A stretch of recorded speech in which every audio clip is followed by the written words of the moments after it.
Good evening. You're very welcome to our final information session on the Bachelor of Arts programme here at Mary Immaculate College. My name is Raisha Godfrey and I'm the Faculty Administrator in the Faculty of Arts. This evening you're going to hear about 4 of the subjects that are offered on the BA programme, and those subjects are Maths, Theology and Religious Studies, French and History. So you're going to hear from the head of each of those departments, and they're going to give you an idea of what it might be like to study their subjects as part of the BA degree. At the end of the session, we will have time for questions and answers. So if you have questions about those particular subjects or about the BA programme, you can use the question and answer function on tonight's session, and we'll do our very best to answer all of your queries. So we're going to head over now to our first speaker, who is Diarmuid O'Driscoll, who is the head of the Department of Mathematics and Computer Studies here at Mary Immaculate College. And Diarmuid is going to tell you all about studying maths as part of the BA. So I'll hand over now to Diarmuid. Okay, good evening to everyone, and hope at this stage you're not too exhausted to continue on with the next hour of session. Hopefully it'll be informative on the 4 subjects that we're going to deal with. So I'm the head of mathematics in the BA at Mary Immaculate College, and this is just a simple taster talk for incoming BA students. Okay, so if we move on, I'll briefly describe what we teach throughout the programme. In first year, we teach elementary number theory and an introduction to geometry. And if you jump down there to final year, you'll see that we repeat and continue on with our Euclidean and non-Euclidean geometry. So the usual question that's asked by students is, I did ordinary level, or is the standard too high, or will I be able for it? And my usual answer is that the first question that you should ask yourself is, do you like mathematics?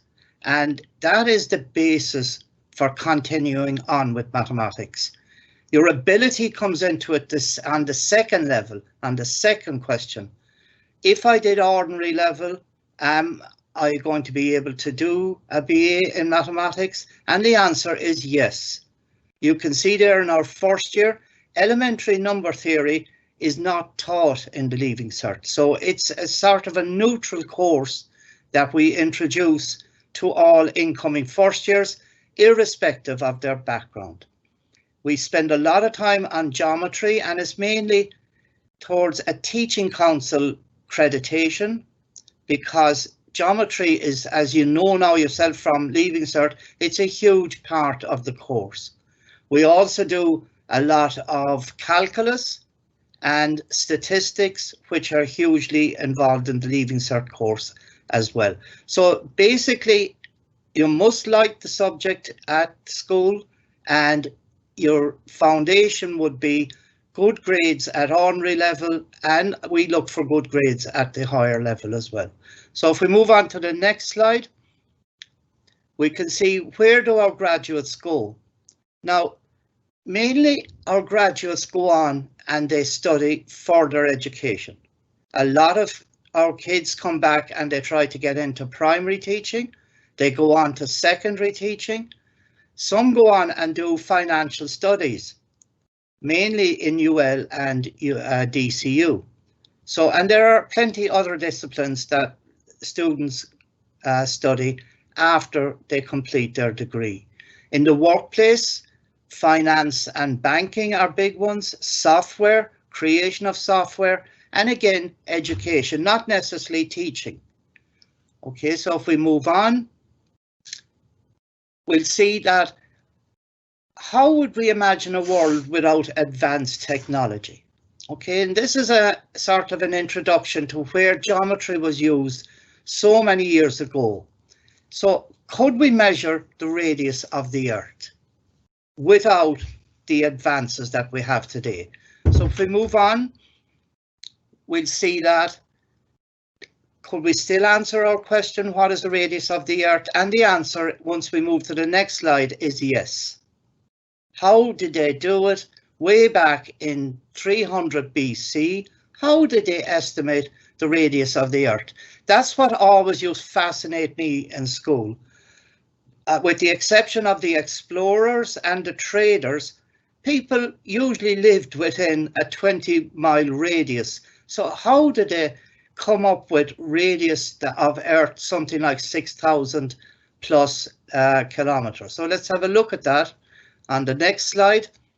And there was a famous philosopher stroke mathematician called Eratosthenes, who lived 276 to 195, and he actually estimated the circumference of the Earth without leaving Egypt. Now, if you think about it, that was incredible, that he was able to estimate the radius of the Earth. And let's have a look, see how did he do it. And it's an application of geometry today. He lived in Syene, and he found that the sun shone directly into a well, a very deep well, which meant that the sun was directly above the Earth at that point. Then they measured the angle that the sun created at a certain distance away from Syene in Alexandria. Okay, and the next slide, you can see the blue there. The next slide showed that the angle was measured at about 7 degrees. So there was a difference of the rays of the sun coming directly in at Syene, and that they came in at an angle at Alexandria. Okay, and that angle there was 7 degrees. Okay, so on the next slide, then you would be familiar with the rest of it now, that I had 7 degrees on the slide. The angle 7.5 corresponds to 900 kilometers on the Earth's circumference. That's the difference between Syene and Alexandria. And then they went along.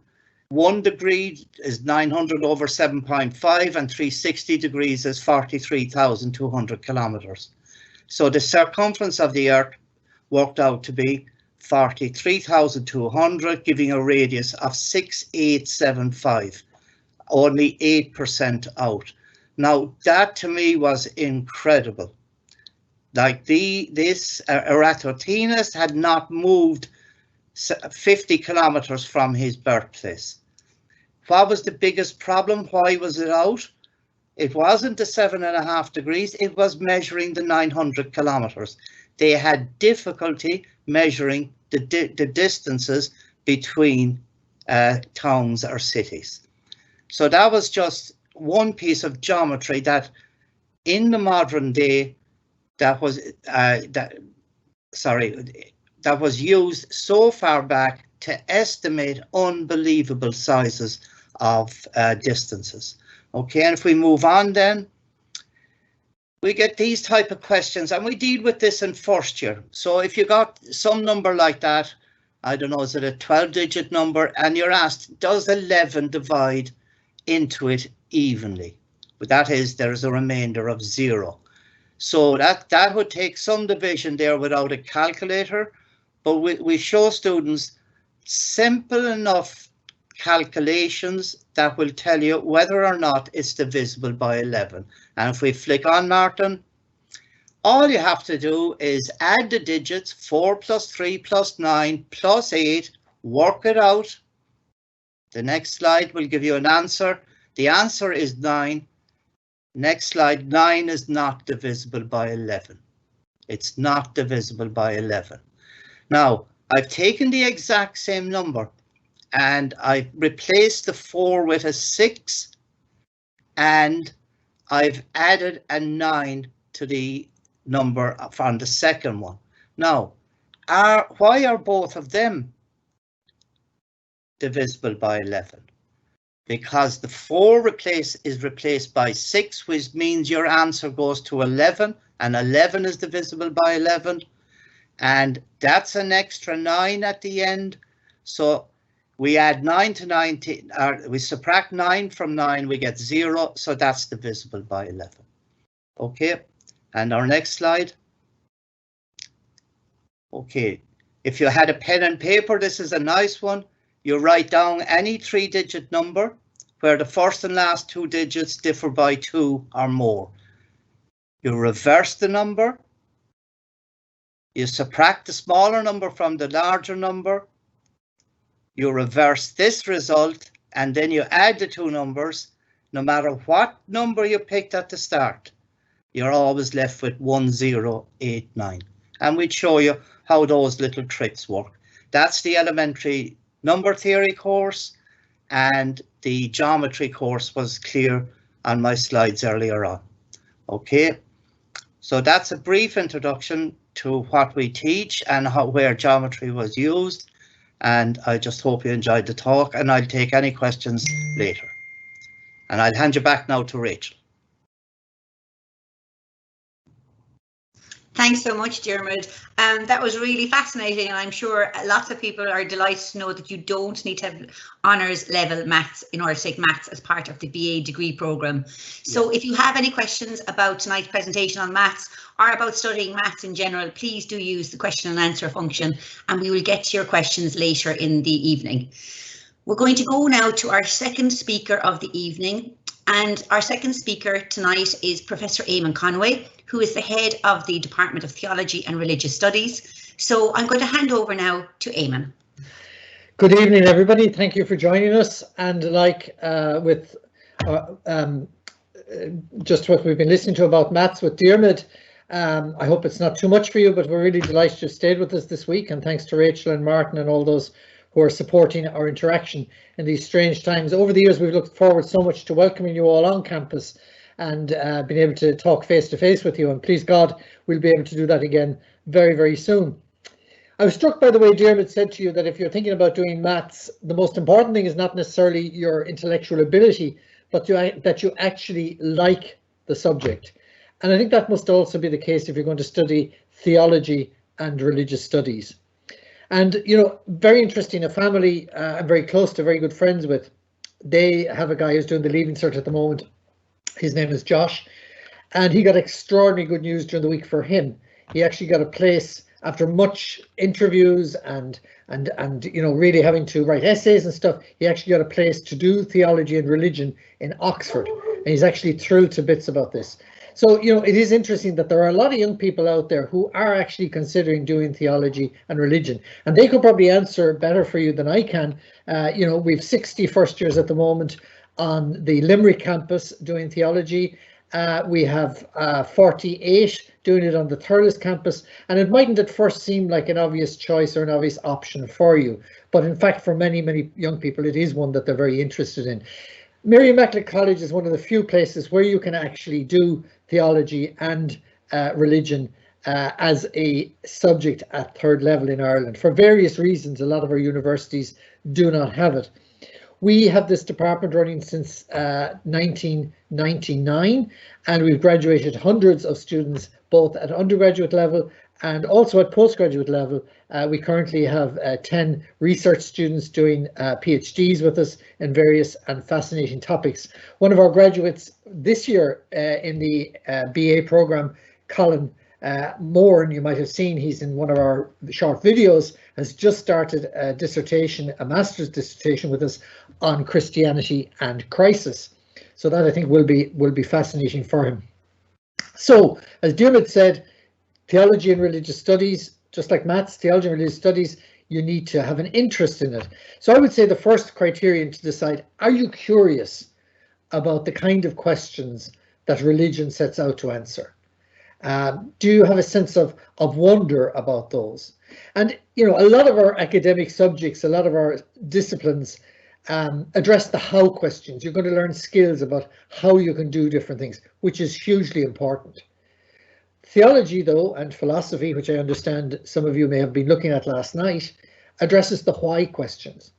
Begins with very basic lessons. So why is there anything rather than nothing? Why is there love in the world? What does it mean to say that we are loved? Do we find ourselves in the world as beloved? How do we explain that? How do we account for that?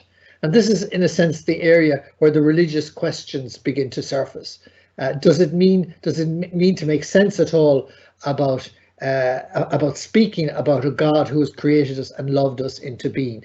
And I'm very conscious that I'm talking to you about this, as you know, if you've been tuning into the airwaves at all over the last 48 hours, we've heard about the failures of religious people to protect the most vulnerable in our society. But that, in a sense, is also a question that theology would investigate, and we do investigate the problem of evil, the problem of suffering, the way that good people, or people who purport to be good, can get involved in doing horrible and evil things. So theology is not about indoctrinating you in a particular religious belief, let me say straight away. Theology is the science, that's why it belongs in university. It is the science that inquires into the nature of religious belief. Let me just, if we can move on to the next slide, Martin, let me just alert you to the various disciplines or subjects within theology that you would be studying if you come to Mary Immaculate College. Your very first semester, and I know this is a question Rachel has told us many of you ask, do you only study Christianity? The answer is no. One of the reasons for that, apart from the fascinating nature of various world religions, is that you are required, if you want to be a teacher, if you want to become a teacher at second level, we meet all the requirements within the degree program. Apart from the teaching component, you have to obviously go on and do a teaching qualification, but you will meet all the requirements to be registered as teachers of religion if you take this degree. And one of the first modules you do is, in fact, religion and world religion. So you look at the whole phenomenon of religion. The very word itself, religere, if you've ever had a problem with your ligaments, if you're into sports and you've torn a ligament, and I have at times, it's very, very painful. A ligament is what binds, what holds together. And religion is what binds people together. That's the etymology, the origin of the word. So we look in the very first semester at religion and world religions, particularly Judaism, Islam, and Buddhism. And in the second semester in first year, we do an introduction to the discipline of theology, and it's known as systematic theology. So we look at kind of an overview of the core parts of theology. The word theology itself comes from two Greek words, theos, which means God, and logos, which we find in sociology and so many of other anthropology, all those words. Logos is the Greek word simply for a word or for a discourse or for meaning itself. So systematic theology is systematic study of discourse about God, about religious belief. In second year, you go on to look at areas of Christian ethics, or sometimes called moral theology. And what does it mean to be a moral person? How do we make ethical or moral decisions, and so on? Fundamental moral theology. So if you profess a particular religious belief system, then what kind of behavior follows from that? In a certain sense, that's what moral theology is about. Christology is studying the nature of Jesus Christ, what Christians in the various different Christian denominations believe about Jesus Christ or claim to believe about Jesus Christ. Another module we offer is critical issues in modern religion. And in this is an area, for example, we look at the whole issue of the relationship between science and religious belief. And we will argue and show that, in fact, there's no conflict between religion and science. Many people misunderstand, and even believers misunderstand and argue that somehow if you believe in creation, you can't believe in science, which of course is not the case at all. Again, the Genesis stories in scripture are explaining, in a sense, the meaning of creation, not the origins of creation. That is something we leave to science. But what is the meaning of creation? Then we look at scripture, and particularly in this program, because it's required for the teaching profession, we look at the theology of the Second Testament, meaning the New Testament in particular. Approaches to God, different understanding, philosophical and theological understandings of God. In that module, which I taught myself last semester, also look at the question of atheism. How do we understand atheism? What do atheists believe? Because atheism is, in a sense, a belief system. And then look at particular aspects of living the Christian life. And I taught that module as well this year. And in fact, the focus I gave to that was what I call Christian anthropology, the Christian vision of what it is to be a human person. And in that context of that module this year, looked in some detail at how Christians deal with the problem of suffering and evil. And in the context of the awful suffering and devastation caused by COVID, that has been a very real question for many of us in this particular year, and that very much came up for many people. We also looked in that module at what does it mean, what faces us in death, and the problem of sickness and death. And that's something none of us really can escape from. Many of you may very sadly have, even in the context of this COVID crisis, experienced serious illness or indeed sadly death in your own families. It's something that touches us all in so many different ways. So what does that mean? What happens after death? Can we talk about heaven? What does it mean to talk about heaven or hell? These are aspects of Christian anthropology, the Christian understanding of the human person that we explored in the course of that module. We also looked, and this is a very important topic for so many people today, at care of the earth and responsibility for ecology. We looked at that very much in the context of this particular module. So that gives you a flavour of some of the things that would be dealt with there. Many of those, as I say again, who take our programme want to be teachers. And so looking at the whole area of ritual and the sacraments in the life of the Christian community is another topic of great interest. And then we also explore the church and the nature of the church and so on. Again, if I can say, theology is a critical and a self-critical inquiry. This is not about simply, obviously it's hugely important that you understand faith, that you're open to the nature of faith. But the last thing we want are people who are not open to asking questions and putting, in a sense, their own maybe religious beliefs and presuppositions and maybe also their prejudices under the microscope and prepared to examine those in a critically inquiring manner. So if I was to add to the question of being curious and having a sense of wonder and being prepared to ask the why questions, I think the next most important attribute is that you're actually prepared to engage in critical inquiry. And that's one of the skills you take away with you from theology. I'm conscious of time now, so we won't proceed with the rest of the slides. Martin, we can just go back to the first slide, if I may. And I just want to just tell you a little bit about where do our graduates end up. In fact, Martin, if we can kill the slides altogether, just that would be fine as well. Where do we end up as graduates? Well, let me just tell you, I have people who graduated with us who are hospital chaplains, who are prison chaplains. Many end up in primary and in secondary teaching. That's a very popular and common path. We have graduates who go on to work in the media and maybe also be religious affairs correspondents. Very interesting development path. Anywhere really that a critical mind can be at work. And the subjects, and I know this question comes up occasionally, the subjects that go well with theology, I would say languages go very well. If you are going to pursue theology further, German is a very important language. Philosophy, obviously, because in a sense philosophy and theology complement each other in terms of the systems of thought and inquiry. The difference, of course, is that theology, if you like, is prepared to engage with and accept the phenomenon of faith as a particular category that is defining for it. So in terms of philosophy, German, I would say, mathematics actually, because also it needs that logical, clear system of thought and so on. These are very important and valuable subjects. But we have students who take all the different subjects that are on offer. I think it's very much down to a personal disposition as to what particularly is of interest to you. So these are the subjects that I would like to suggest to you.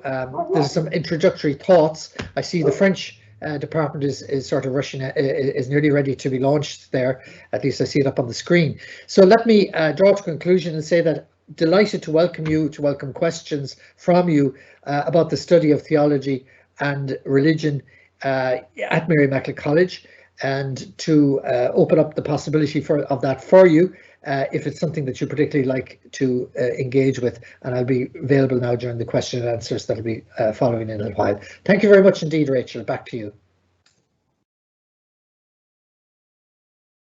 That's great. Thanks very much for that, Ayman. And I know theology definitely came up in one of the questions last night about being a complementary subject to philosophy. So I'm sure we'll get more questions later on in the evening for you also. So just to mention before we go to our next speaker, you've heard a number of speakers now mention that our graduates go on in many cases to teaching as a profession, and you've heard mention of the Teaching Council. Just to let you know that the Bachelor of Arts at Mary Immaculate College is accredited by the Teaching Council, and what that means is they consider it a suitable degree, an undergraduate degree, for those who wish to go on to become post-primary teachers. So that's important to note also. So we're going to move ahead now with our next speaker, who is Dr. Loïc Guillon, and he is the head of the French Studies Department here at Mary Mackle College. So I'm going to hand over now to Loïc. Hi everyone, bonjour à toutes et à tous. Along with my mini-me, who says hi too, I'm going to take you through the French Studies program at MIC and hopefully answer most of the questions you might have about it. So the first thing you should know is that there are two possible pathways to a degree in French Studies with another arts subject. The first one is French for complete beginners, and the second one is French for students who did French for their Living Cert. So first, let's have a look at the French for complete beginners pathway. As its name indicates, that's for you if you've studied French up to junior cert level only, or if you've never studied any French whatsoever. In other words, this is not for students who did French for their Living Cert. As a complete beginner, you will be taught language classes separately from the more advanced students, and this up to the final year of your degree. You will, however, attend what we call content classes with other students. I'll come back to what those content classes are about in a moment, but all you need to know for now is that they are taught through English, so you won't have any difficulty following them whatsoever.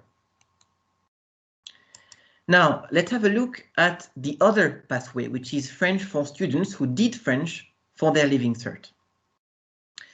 What we usually recommend is a minimum grade of H5 in Living Cert French. This is our recommendation, but we've had students in the past who got less than H5 in French at their Living Cert, and who were so motivated that they managed to progress through the 4 years of their degree and really enjoyed it anyway. So it's up to you to decide in the end. If you get H4 in Living Cert French, for example, and if you are really prepared to work hard, we won't prevent you from joining us. In any case, if you don't feel very comfortable with your French grammar yet, don't worry, because in first year, we go back to the basics. We know that you haven't all been taught French at school in the same way, and in first year, we therefore start again nearly from scratch. We will go over all of French grammar with you again. We will revise everything together. We will re-explain everything. So what is it going to be like to study French at MIC in first year? Let's begin with the autumn semester, the first semester of your first academic year with us. And let's have a look at both beginner students and post-Living Cert French students. All students, beginners and post-Living Cert French, will have one weekly civilization lecture in common, which will be taught through English, of course. In addition to that weekly civilization lecture, the beginners will have 3 weekly tutorials in which they will begin learning French from scratch. And on top of those 3 weekly tutorials, beginners will have 1 weekly oral practical in which you will have your first go at speaking a few words of French with the help of a tutor. Looking now at post-Living Cert French students, on top of the weekly civilization lecture, you will have 2 weekly French language lectures in which, as I said, you will go back to the basics, complemented by 1 weekly language tutorial in which you will basically put into practice what you will have learned in your language lectures. If we look at the spring semester now, as you can see, both the beginners and the more advanced students will have 2 lectures in common this time. 1 weekly lecture on the history of French art and literature, and another weekly lecture on contemporary French society, and both lectures are taught through English. On top of that, the beginners will then have 2 weekly language tutorials to carry on learning the ropes of French language, and 1 weekly oral practical. Post-Living Cert French students will have 1 weekly language lecture and 1 weekly language tutorial in addition to their other lectures. Tutorials are classes which are in small groups as opposed to lectures which are in much larger groups. And then, what is it going to be like afterwards, after your first year? Well, in second, third, and final year, you will all carry on studying French language. You will have more grammar classes, more practicals and various kinds of language classes that will help you improve both your written and your spoken French. But on top of those language classes, you will have a range of modules covering various aspects of French history and culture. For instance, from Joan of Arc on the left of your screen to President Emmanuel Macron on the right, you will learn of all the major historical figures which helped shape France as a nation over the centuries. And on top of your language classes, you will also have a range of thematic modules in which, for example, we will talk about love, from ancient love to modern love, or about war, from historical conflicts to wars of words, wars of ideas, debates, literary genre, and philosophical movements. So to sum up, in the course of the 4 years of your degree in French with another arts subject, you will be acquiring a high level of expertise in written French, in spoken French, in French history, in French society, in French literature, French cinema, French music, and you will be given the opportunity to have a true French experience. A true French experience doesn't mean that you will be learning the art of French kissing. It means that you will have the opportunity to go and spend a semester or a full academic year in one of our partner institutions in France or in Belgium. As you can see from this map, we have 9 partner institutions in France and also 1 in Belgium, in Brussels. During your 3rd year, which is your off-campus year, you will therefore be able to spend a semester or the full academic year in one of them. The minimum requirement is 1 semester, but many of our students opt to spend the full academic year and come back to Limerick, having greatly improved their level of French and truly enjoyed themselves. There is also the possibility of applying for a special grant from the French government to go and spend a year working as an English language assistant in a French school, teaching English to French kids. This is a unique opportunity to gain a very valuable teaching experience. So that's a brief overview of the French program at MIC. Now, if you still wonder why you should be studying French with us, here are a few additional good reasons. Well, first of all, you shouldn't be losing sight of the fact that you will be studying with us in order to get a good job after you graduate. And one of the reasons why you should be studying French to degree level is that it will definitely give you a competitive edge on the job market. If your plan is to work in the private sector after you graduate, you should know that many private companies based in Ireland are constantly searching for people who can speak French and who have a good knowledge of France. If your plan is to become a teacher after you graduate, you should know that there aren't enough teachers of French to meet the demand in Irish schools currently in Ireland. And so you will be in high demand if you studied French to degree level.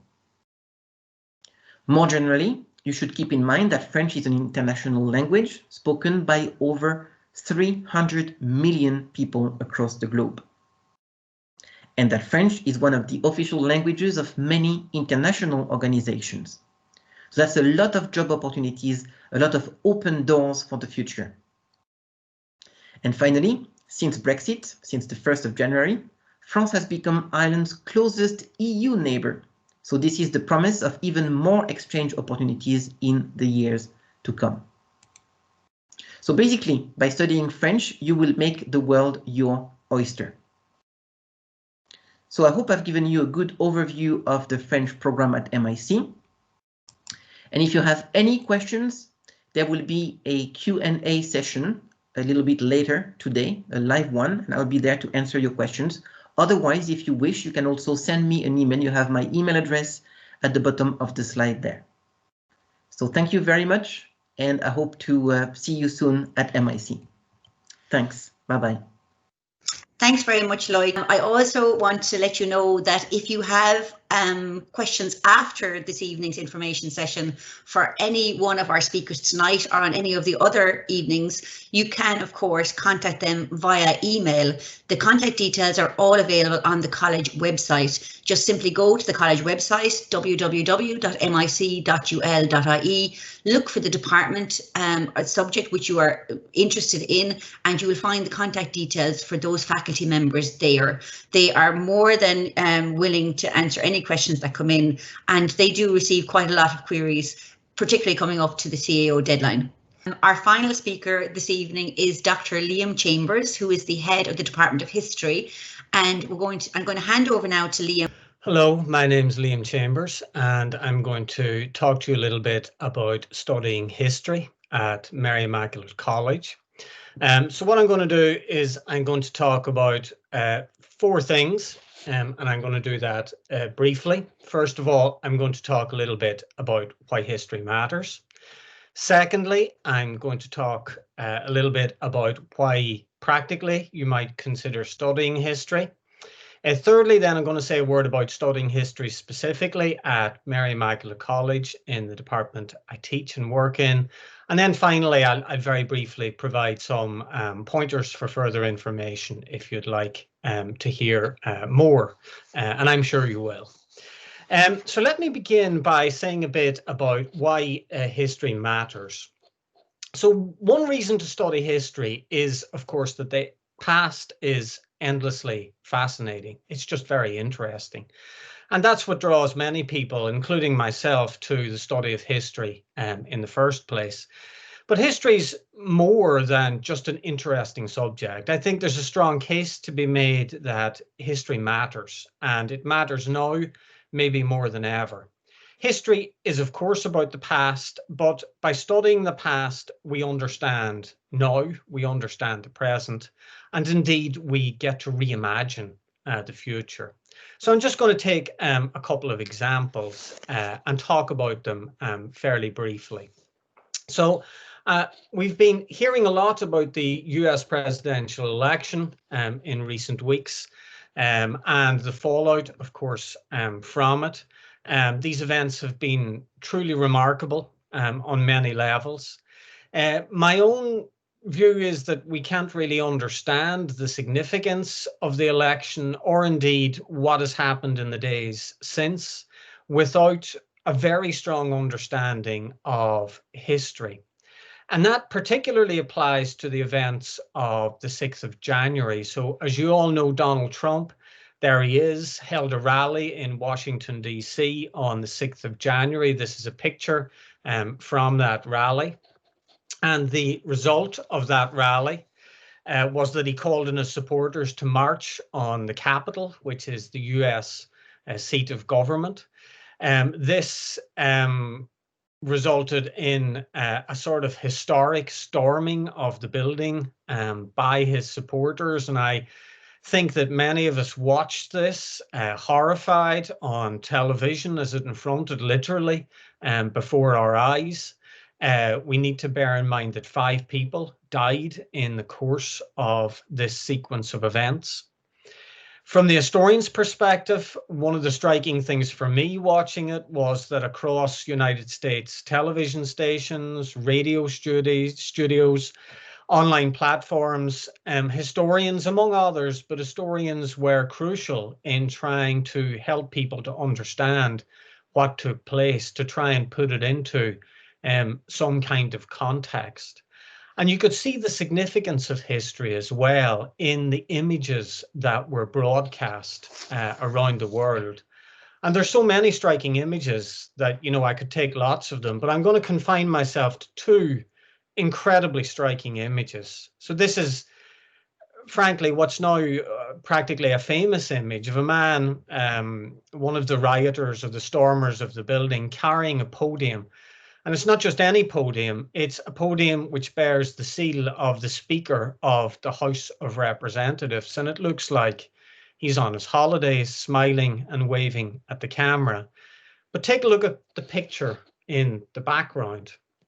I even put a red arrow there to help you to do that. He's posing, this guy, though he probably didn't know it, in front of a painting depicting the surrender of General John Burgoyne after the Second Battle of Saratoga, which took place in 1777 during the American Revolution. And John Burgoyne was actually later a commander-in-chief of the army in Ireland. He was in Ireland in 1782. So in this one image, you have two very different historic events. One, a few days ago, this storming of the Capitol building. The other, a depiction of the foundation event of the United States, the American Revolution of the late 18th century. The events of the 6th of January were full of much more troubling, I think, images with historical resonance, however, like this one of a Trump supporter walking through the building purposefully with a Confederate flag, the symbol of the side defeated in the American Civil War of the 1860s. Today, the flag is deeply controversial, a symbol of racism and white supremacy for many. And the image is a really stark reminder that our understanding of history is very much also about how we understand society today. You know, the Confederate flag, the War of Independence, or the American Civil War, happened in the 1860s, 150 plus years ago. And yet this symbol is still being pulled out today because it has, for many people, contemporary resonance. I'll offer you two other brief examples of why history matters, which takes us off in different directions. We're participating in a virtual open day. This is a relatively new thing. And it means that none of us can forget that we're living through an historic global pandemic. But this isn't the first time that humanity has faced a medical emergency on this scale. The Black Death wiped out millions of people in the 14th century, as many of you will know. The Spanish flu pandemic of the early 20th century probably killed 50 million people worldwide. And the slide shows on one side a hospital set up to care for infected patients. On the other side, a group of people wearing masks. Now, COVID-19 is different. The responses to it are different, but historians have pointed out that there are very significant parallels and that we can learn from history as we face COVID-19. Debates about how to deal with the pandemic, about how we're going to exit the pandemic, indeed, are replicated in the debates that were happening around Europe and indeed around the world just over 100 years ago. And I'll give you a final example of why history matters. I'm recording this at the start of the week. It's Monday, during which a massive report will be published this week on the operation of modern baby homes in 20th century Ireland. We're going to hear a huge amount, rightly, about it. And this followed the controversy about the deaths of babies and children, as well as the treatment of women, of mothers, at the modern baby home in Tuam, specifically in County Galway. That's the building that's depicted there, along with the burial site of a large number of babies and children who died at the home. Now, the report is going to make for exceptionally sad reading. I just point out that historians have been crucial in uncovering the story of these homes. From Catherine Corliss's really determined work on Tuam to the teams of historians who helped to put together the report, which will appear later this week. And the story of the modern baby homes is a very good example of why the past is so important in the present and for the future. At the individual level, in this case for survivors, but also at the wider level of how society treats people and how that changes over time and what we can learn from mistakes which were made in the past in this case. Now, I could give you lots of other examples. There were many things on my list when I sat down to prepare a few notes. We could talk about Brexit, Anglo-Irish relations, the future of Northern Ireland, the decade of centenaries, how we're going to confront the 100th anniversary of the Irish Civil War. But I hope you can see the point. Understanding the past is crucial. It's about understanding who we are now. History, in other words, more than ever perhaps, certainly does matter. So history might matter, but why study it at third level? That's a slightly different question. What are the practical benefits, if you like? My own view is that history teaches you to think. It opens your mind, and in doing so, it opens doors. It opens possibilities, if you like. History is more than lists of facts and dates and events. History at third level in particular is very much more concerned with discussing and debating how we understand the past. And history is exciting because historians don't agree. They don't agree about how we should understand key events. So history at third level is very much about joining the debate about the past, and ultimately what we want you to do is contribute to it yourselves. And the good news is that as a result of undertaking study of history at third level, you're equipped with very valuable skills. The ability to evaluate evidence, the ability to think independently, the ability to create coherent arguments, the ability to write and indeed to speak fluently. And those things, those attributes which we hope to help you to gain, they will open you to a whole possible range of careers. Now, many of our graduates go on to careers in teaching at all levels, primary, secondary, and indeed third level. But others pursue careers in a very, very wide range of employment settings. And for that reason, you'll find history graduates in all kinds of different jobs around the world. And I just point out that, you'll find them among many leading figures around the world. And I'm just going to give you a couple of striking examples. So continuing the United States theme, there's Samantha Parr, who was the United States ambassador to the United Nations. She spent part of her childhood, of course, in Ireland, and published a book about her experience, which is on the slide not that long ago. She is a history graduate. This guy is a history graduate too. He studied history at the University of Delaware, I believe. This, of course, just in case you don't know who it is, this, of course, is Joe Biden. And even this guy studied history, someone from a little closer to home, Micheál Martin. So you'll find history graduates everywhere. I'm not suggesting that if you study history, you'll become the President of the United States, the Taoiseach, or the United States ambassador to the United Nations, but history will open doors for you, as well as opening up to a new way of thinking. So what about studying history at Mary Immaculate College? First of all, can I study history? You might be asking yourself. And the answer is yes, you absolutely can choose history as a subject.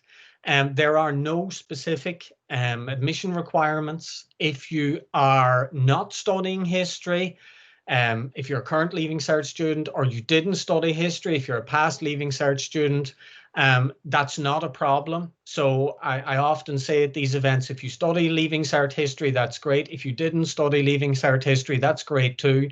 Either way, you will be very, very welcome.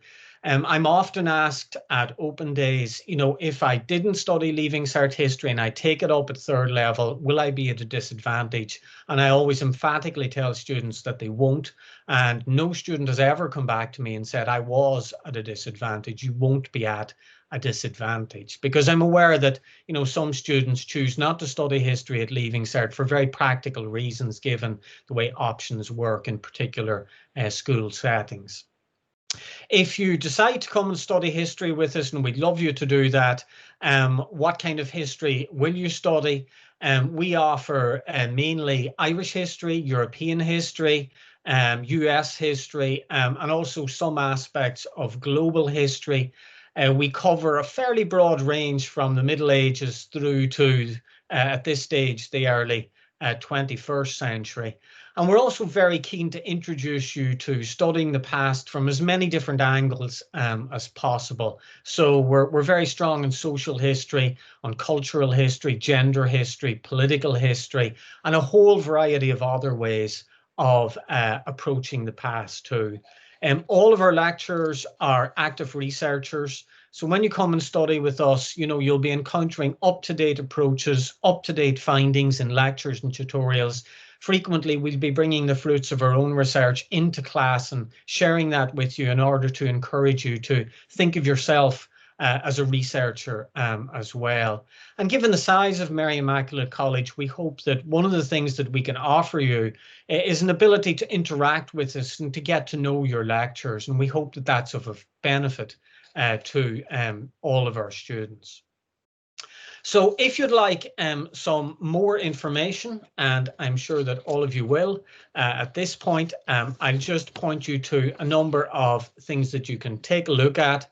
So if you'd like to find out a bit more about our specific department, who we are, the kind of things that we do, you can have a look on our departmental website. You'll find there a list of all of our BA modules, so that the courses that make up the history program at MIC, and there's a little summary of each one of them. Those are the current courses, but you'll get a good sense there. For some sense of what we're up to, you can have a look at our Twitter account at History at MIC. And if you have any questions, I'll be very happy to respond during the live question and answer session. But if you think of a question later, or you don't want to do it through the Q&A, please do feel free to send me an email. I'd be very happy to try and respond to anything that comes in. So my email address is liam.chambers@mic.ul.ie. So thank you very much for listening. I hope that was of some benefit to you. And I look forward to seeing some of you, maybe even all of you, in a history class someday at Mary Immaculate College. Thanks so much, Liam. Just a reminder that you still have time to get your questions into us. Just use the question and answer function on tonight's session, and we will get to your query shortly. So we have had a number of questions come in both this evening and prior to this evening have come in via email. So I'm going to go through the questions now, and I'm going to direct them to our speakers this evening, and I'm sure they will give us some very comprehensive answers. So I'm going to start off with Ayman, and the question that came in tonight was, do you need to have studied religion in secondary school in order to take theology as one of the subjects on the BA? Short answer, absolutely not. That's great, thank you so much. And I have another question now. It's for Diarmuid, and it's about maths. And the question is, how are students of maths assessed? Well, that's difficult, Rachel, because it varies from year to year. Okay, but in first year we have a set of submissions, weekly submissions, which hold for 10% of the grade. We have a midterm exam, which is roughly 25% of the grade, and then the final exam at the end of the year. That's first and second years mainly. On final years, it's usually a midterm exam worth about 25% and a final exam 75%. That's great. Thanks, Diarmuid. You've actually answered the second question, which was, is there just one final exam? So you've covered that in that answer as well. That's great. I saw a question come in, Rachel, that I wanted to answer was, what supports are there? Yes. For students that are struggling. That's great. You want to go ahead? And we have a math support unit set up that offers 12 hours a week of tuition, either on a one-to-one basis, or a 3-to-1 basis, or a 5-to-1 basis, whatever students are comfortable with. And it has a high volume of take-up, and students find it really, really good, because it's usually given by a younger tutor and a tutor that's not involved in the course themselves. So students find that really good, and It's the old thing, you become too familiar with the course yourself, and you find it difficult to see the difficulty students are having. And so that's a major factor as well. That's great. Thanks, Dermot. And I'm sure people will be relieved to know that they can get that additional support. Yeah, it's a great support, yeah. Yeah, I have a question now for Loic. And Loic, you mentioned during your presentation the opportunity to go abroad. So this is a double question, if you like. Is it mandatory to go abroad for students of French? And what parts of France, what areas of France can students go to? Okay, so yes, indeed, it's part of the degree. So it's compulsory to go abroad for at least a semester. So you can go only for one semester, or if you prefer, for the full academic year. In terms of the institutions who are our partners, there are many of them, but you can go, for example, to Toulouse, which is a famous rugby town in France. You can go to Aix-Marseille, you can go to Brittany. We have a number of institutions in Brittany as well. And as I mentioned, you can also go to Brussels in Belgium as well. That's great. Thanks, Loic. And yes, we're very familiar with Toulouse here in Munster, so we know where that is. I have a question now for Liam about history, and that is there an opportunity for field trips if I take history as part of my degree? The answer to that is not hugely at the moment. Well, obviously, there's absolutely no possibility at the moment, but we do have a small amount of local work that we do, which would involve things like field trips, but we don't do any major excursions around the country at this stage, no. That's great. Thanks, Liam. A question now for Ayman. What are the transferable skills that I will get if I took theology as one of my subjects? Yeah, thanks very much, Rachel. If I could just say, first of all, I was reminded by what I think it was Dermot was saying about first years. This year, we're particularly targeting supports for first years, particularly because we're online, and for next semester as well. So we actually have 2 departmental assistants who are both themselves young graduates who'll be working. I'm not sure I understand. Who'll be working with the lecturer concerned, who is Dr. Eugene Duffy. To answer the question about transferable skills, the first one is that whole issue of critical inquiry, that ability to engage with and critically inquire into particular problems and problem solving. I think that's a hugely important one. I suppose the other side of it is really the issue of the various careers we talked about, like secondary teaching, primary teaching, chaplaincy, both in schools and in hospitals and so on. And I think it's anywhere that really that you're dealing with a person as a person, not just in a kind of a commodified way, but you're actually trying to relate to people as people. People with theological backgrounds find themselves in that, largely in the various caring professions, very, very often. So I think that's where you largely find people. Very often people who do theology go on to do something else, and so, for example, nursing is one common area of caring, anything that involves caring for people in a holistic kind of way. That's great. Thanks so much, Ayman. And Loic, if I could come back to you, and a similar type of question, what would be the benefits of taking a language as part of my degree, such as French? The benefits, there are many, and as I said at the end of my presentation, it's in terms of employability. And of course, when you choose a subject to study to degree level, you have to think of what you want to do after you graduate. And for most of us, what we want to have is a good job after we graduate. And so having studied the language, and in particular French, as part of your degree will open many doors for you in the private sector. You have many Irish companies who are searching for people who are able to speak French and who have a good knowledge of France. If you want to work in the public sector as well, if you want to become a teacher, there is a shortage of French teachers in Ireland, so that's a very good choice. Therefore, if you want to find a good job as a teacher afterwards, to have studied French. That's great. Thank you so much, Loic. Ayman, if I could come back to you again, it was actually a question that came up yesterday as well, was that are theology and philosophy very compatible subjects? Would they be a good fit? They would be a very good fit. In the past, you know, where I suppose the only people who did theology were preparing somehow for a role in the church.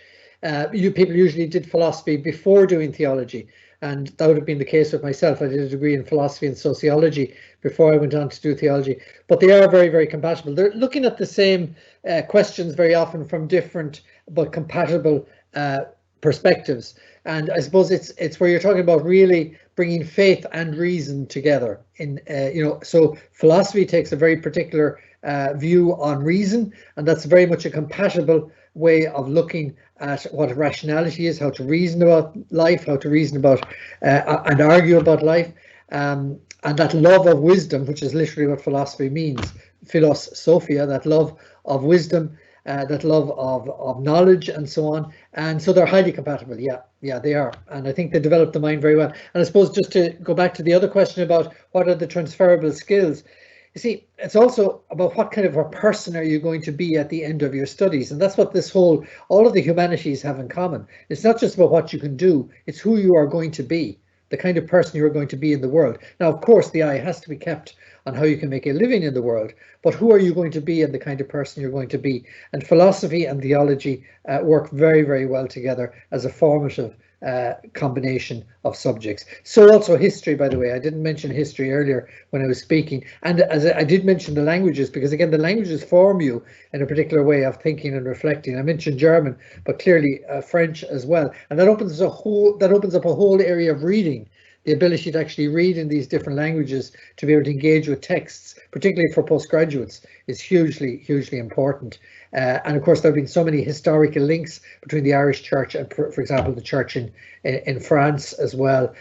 We've had students do very interesting projects that have French sources as absolutely crystal important to them. Thanks, Rachel. That's great. Thanks, Ayman. If I could head over to Liam now. We had a question, again, it came in last night, and it's been asked a couple of times. You're probably all aware, particularly because of your pictures there from the recent events in the US. Donny O'Sullivan on CNN has been trending a lot lately. And the question we had, which was quite interesting, was if somebody wanted to become a journalist such as Donny O'Sullivan on CNN, would they need to do history as well as media as part of their degree? Would they need that understanding of the past?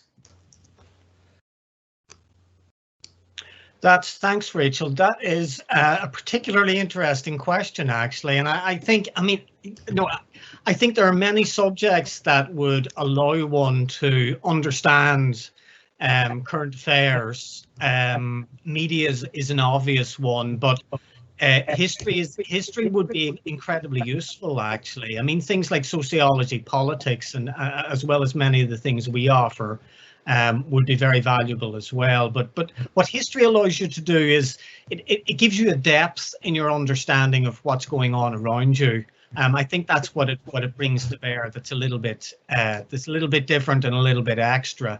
And one of the really valuable things about history is it links, therefore, very, very well with all the other arts or humanities subjects. So, I've got to mention theology and French and maths because my colleagues are on different screens looking at me here. But I mean, no matter what subject you study with history brings something with it. And I think for understanding current affairs, it's wonderful. I mean, to understand what's been going on in the United States, to understand what's going on with the current debate about the mother and baby homes, really history gives you the depth to understand those things, because there's huge context behind what's happening around us. And without that, I think we're impoverished. And I think that one of the problems today about current affairs is we react to things very, very quickly. I think we need people who can react to things in an informed way, and it's what the humanities allows us to do. But history allows us to do it in particular. I'll go back to you, Rachel. That's great. Thanks so much. I have a question now for Diarmuid. So I had an email from a sixth-year student during the week, and they're not sure whether they want to be a primary school teacher or a second level teacher, but they know that they love maths. So if they come to do the BA at Mary Mackay College, would you have a recommendation of another subject they should take for their degree? Or are there particular subjects that would work hand in hand and leave their options open?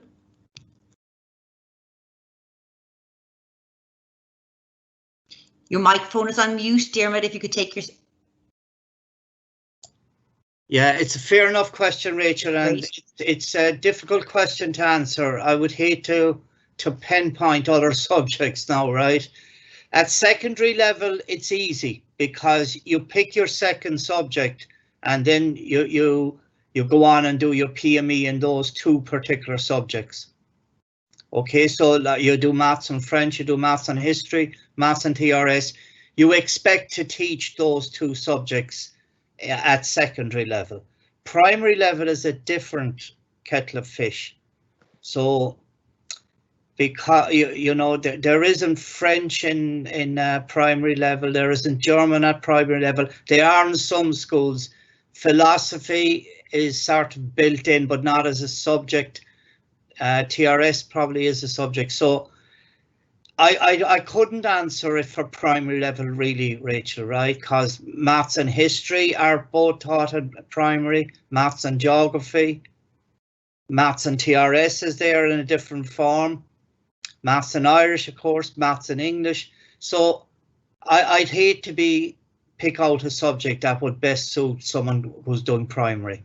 Thanks, Dermot. And actually, we get a lot of questions actually about subjects, which subjects go together and which subject should I take if I want to do this. And I suppose you really just hit the nail on the head there. That's the beauty of the arts degree, is that you can come in and you can try out the subjects before you choose. There was some very good advice given on Monday as well, which was that you should pick the subjects that you have an interest in, that you have a passion about, or that you're curious. I think that's absolutely. Well, that's the very thing I started off with, Rachel. If you don't like the subject and you still manage to get an A in the leaving cert, don't do it.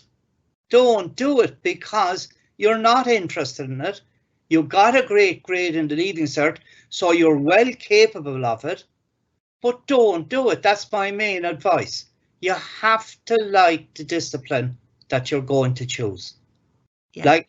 Like I go back there to Liam's talk there. I didn't do history for the leaving cert myself. It's not that I didn't like it, but my ability in it was weak. So that's sort of not the argument I'm putting forward, but I knew plenty of students who got really top marks in history, but they didn't like it. They didn't like the subject. They just did it because it was there. It was a means to an end for them.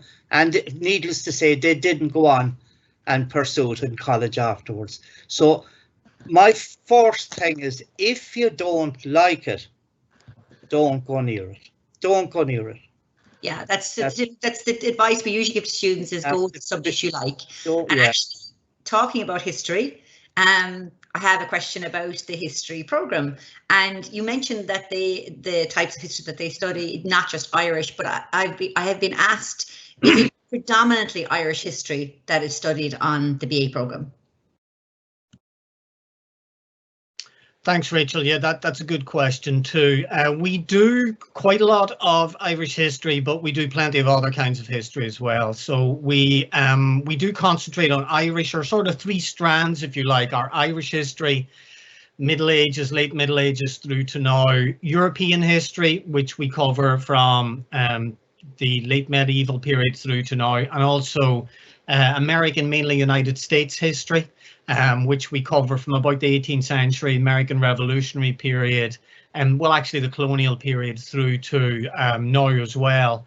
And students are fascinated, I think, by American history, particularly when election cycles come round and it's in the news. We also have introduced a little bit more global history over the last couple of years, and one of the things that we're very keen to get our students to do is, when they do study Irish history, is to think about it in bigger contexts, because for far too long we've studied Irish history as this very insular, inward-looking thing.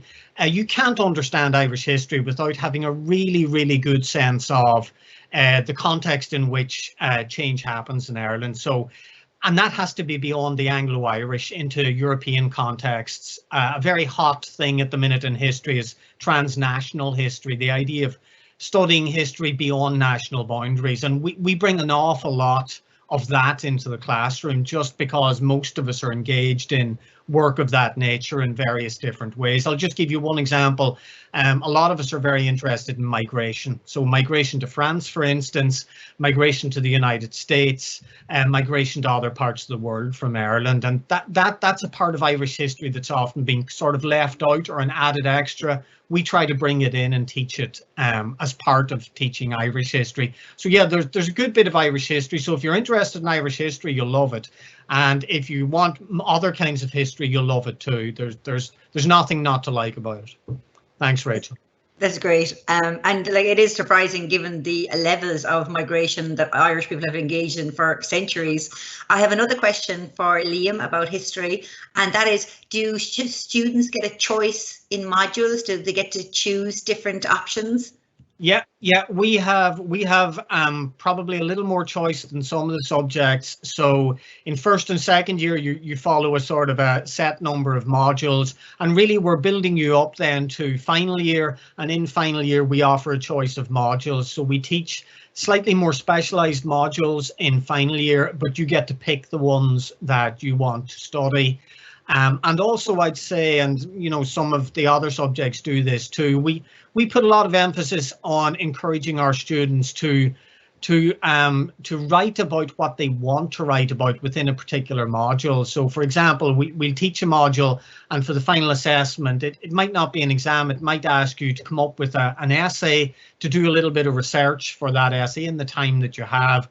So there's quite a lot of choice built in, and you can sort of follow your own interests within the various modules and around the program as well. So it comes back to a point that Diarmuid in maths was talking about. If you're interested in a subject like history or whatever, if you're fascinated by it, what we're giving you is the opportunity to really go for it.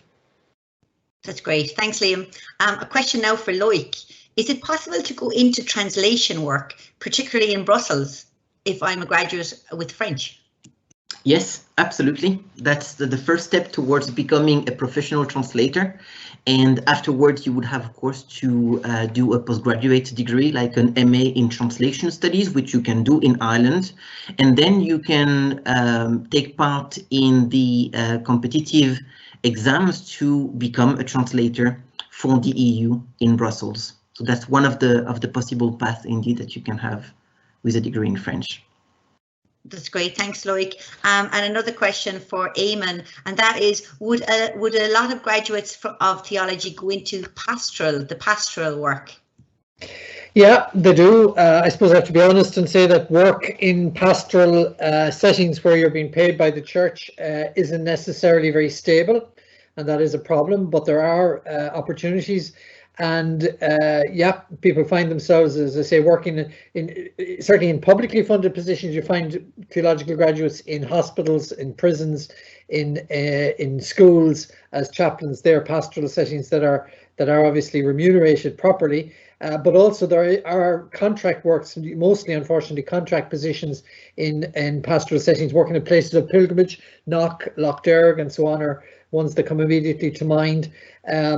And in some dioceses have a number of very well worked out pastoral positions. The Archdiocese of Dublin has several of those as well. And increasingly, I think we are going to find opportunities for lay people to work in pastoral settings in the Church in Ireland. And there are certainly opportunities and possibilities overseas as well. Definitely that's a possibility for people. That's great. Thanks, Ayman. Diarmuid, I think you may have mentioned this during your presentation, but just a question that's come in to say, does the maths programme in Mary Immaculate College satisfy all of the Teaching Council requirements if I want to be a secondary school teacher of maths? Everything, Rachel. Everything. That's great. We meet everything, yeah. In fact, Teaching Council criteria is such that it's very difficult in mathematics to go outside and offer modules that are not recognised by Teaching Council. Mathematics modules that would be useful to people, but we cannot offer them because we're bound by it's a stringent guidelines of Teaching Council, and we meet them, and we've always met them. That's great. Thanks, Diarmuid. And another question for Ayman. If I wanted to study abroad in my third year of the BA and I'm a theology student, what links do you have? Can you hear me there okay? Yeah. Yeah, so, Yes, so we have a number of partner universities in various parts of Europe and in the United States. We have Linköping, we have Leuven, we have Strasbourg.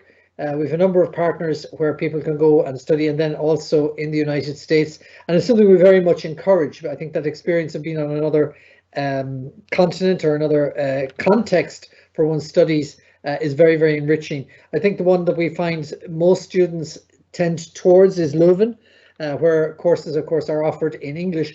But if you have German, or you're doing German, for example, as another subject, then going to one of the other universities in Germany is also an option for people. And we have a few additional ones. Increasingly in Europe now, universities are offering courses in English, for example, in Poland. And that's one of the areas we're exploring links with. And we also are exploring Lviv in the Ukraine as well. That's great, Ayman. Thanks so much. And I have one final question for Loic, and that is, if students begin French as beginners, if they take French as beginners, is it possible for them to do as well as those who've come in with Leaving Cert French? Oh, absolutely. And actually, we found that in the past, we've had some students who started with us as complete beginners and who ended up performing better in their final year than those students who had studied French for their Leaving Cert. So there is really no question about that. It depends on the level of motivation that you have, and the way we teach our complete beginners enable them to join the final year of the degree being at the same level or even better than post-Leaving Cert students. So yes, definitely. That is great. Thank you so much. So we've actually managed to answer all of the questions that have come into us this evening. Thank you so much. Just before we finish up, I just wanted to remind everyone that the recordings from tonight's session and from all of the previous sessions will be available to view. You will be able to find details on the college website and across our social media platforms. So tonight's sessions will be available probably from tomorrow, and you'll be able to view those at your own leisure whenever you want to. They'll be available to you. Also to remind you that if you have other questions for any of our speakers tonight, or indeed any of our departments, you will find their contact details on the college website, and they would be more than happy to answer any questions that you may have if you could send them to them by email. So it just falls to me now to thank our speakers. Thank them so much for their presentations and for all of the information that they've given you this evening, and most importantly to thank you for your attendance and for your patience during our slight technical hiccups. So thank you so much. We're going to close the session now, and I do hope that it's been beneficial for you. Good night.